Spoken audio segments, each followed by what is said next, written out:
Bailey met another pit bull puppy. Look, it's her silver brother. Who's that, Bailey? That's a little bit on 3rd and 16. All right. So I'm at my final stop here on this 1,300-mile run. Getting unloaded, on to the next one. So one of my biggest complaints at GP, and honestly the real reason for me leaving, the final reason, was just the runs, man. They weren't many miles, and just, man, one of the worst days for me of the week, of every day almost, was when I would get that message for my next load. I'd be all excited, like, oh, maybe I'll open this one up, and maybe I'll get 1,000 miles. I would pray for 1,000 miles. And I would just be disappointed time and time again. I'd open that message and be like, your next run is 400 miles or 700 miles, but delivers in 2 days. So one of my favorite things with this company, when I get a new message, it's like, oh, where are they gonna send me? Where are they gonna send me? How many miles? Because I rarely get less than 1,000-mile run. So I just got that message, so I'm gonna check it out here. Open this up, and here's my load assignments. So they're from Fort Worth, Texas. I'm picking up in Garland, Texas, and I'm going to Walmart in Coldwater, Michigan. So it's not super long, but that's still 1,000 miles loaded and 29 miles empty. So that's cool. Nice little run. So Walmart, here I come. That red thing on my nose, that is it. So screw Averitt Express, as you see, their trailers. These guys are jerks. They were my final stop, like a quarter of a trailer, and it's been 2 hours, 25 minutes, they're still not done. So that screwed up my pickup for my load going to Michigan to Walmart, so no more Walmart. But this company rocks, man. I did get a load within 10 minutes, because I called him, I just told him, hey, there's no way I'm going to make it there in time. Within 10 minutes, they had me a load going to Detroit. I don't like going to Detroit, but whatever. 1,200 miles, so that picks up anytime. A little bit of a deadhead, about 100 miles or so in Texarkana, Arkansas. I don't know what I'm picking up. Where am I delivering? Some warehouse, so I have no idea what I'm picking up, but that's the good thing about this company, man. I made the right choice coming here. Is they got miles, they get you miles, man. So I was getting a little stressed out because these jerks. Quarter of a trailer, man. It's been over 2 hours, and that forklift keeps going on and off of my truck. Like, you go and grab so many pallets. Like, what the hell's happening?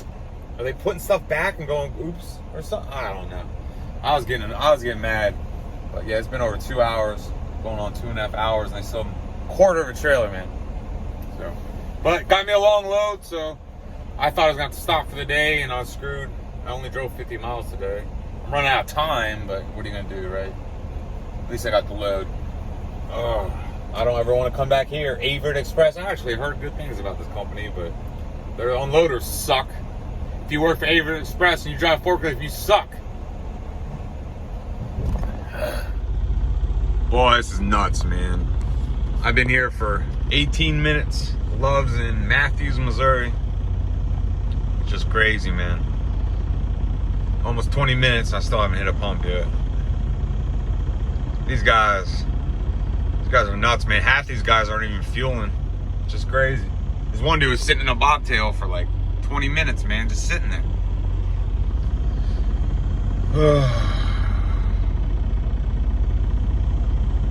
It's really sad. It's just sad how people just don't give a crap about anybody but themselves, man.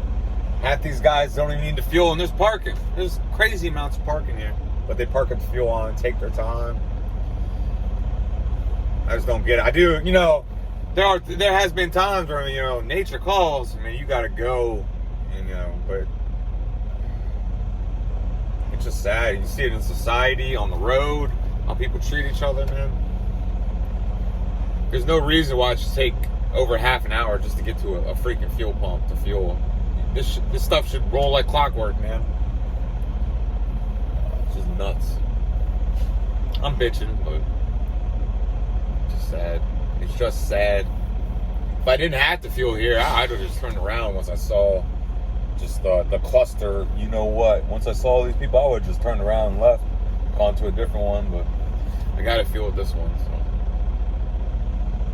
Irritating, man. Irritating. Alright. Fueled.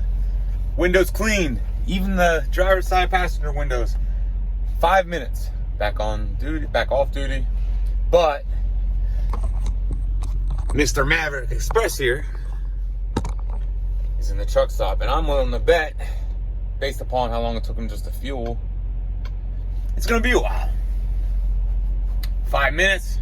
Now, if somebody else, the guy in front of me had fueled like that, oh no, I'll shut up. Here he is. Okay, that's what I'm talking about.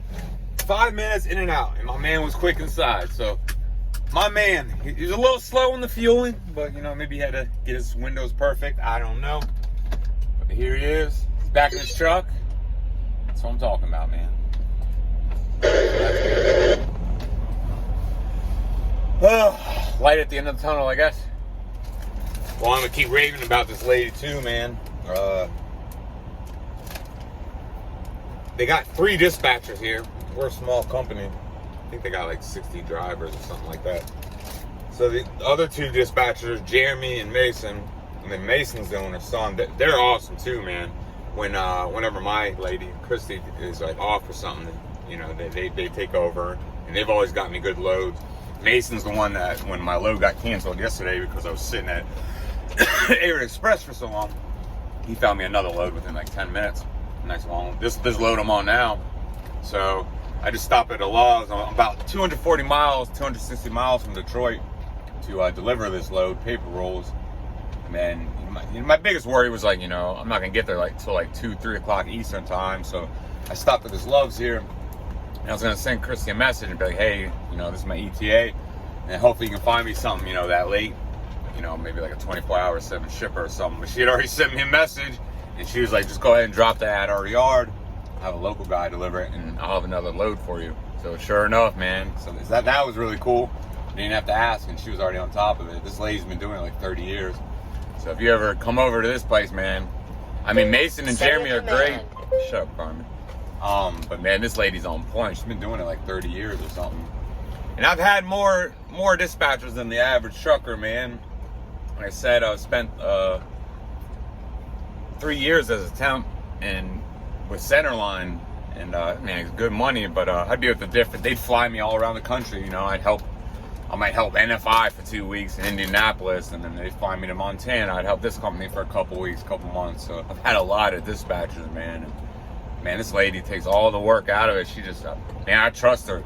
If you can have full trust in your dispatcher, man, that's the peace of mind you get. It's so nice, man. And this lady, boy, she's on point, man. So far, I mean, I've only been here a month or 2, but man, it's nice. So I'm gonna go drop this at the yard, and I got another load. I'm gonna pick that up in Grand Rapids, and then I'm going to Oklahoma, back to Oklahoma. Simple drive. That's an easy drive too. Down where in Oklahoma? I don't know. Let's see. It's one of our biggest customers, Bradford White, with the air conditioners and all that. Oklahoma City, Oklahoma. So that's a nice what? Let's see. Loaded. That's, where's my miles? There. No, that's not it. Still learning this Qualcomm. That's a good load. So loaded miles. Where the hell is it? Where do I find that? Oh, here we go. So loaded 960, empty 25. So that's 1,000 miles, 980. Knock that out real quick. 12th at 6 a.m. I don't know what today is, but I know I can do that. Cool. All right, let me get my butt out of here. My 30's up. All right.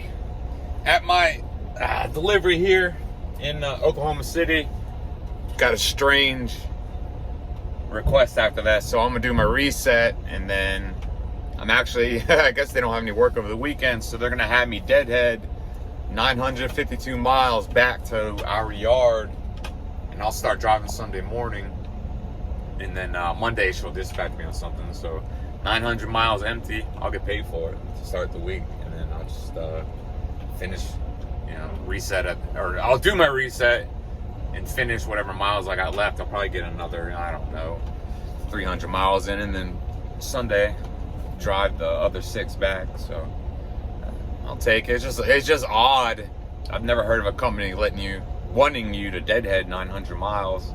I deadheaded 600 for a load last week. But I'll take it. It doesn't bother me. Still, you know, whether it's loaded or empty, I get paid. It's just odd because the company doesn't make any money, but whatever. So I'm kosher with that. So I'll leave here once they finish me, and then I'll go do my reset, man. Get this truck back in order.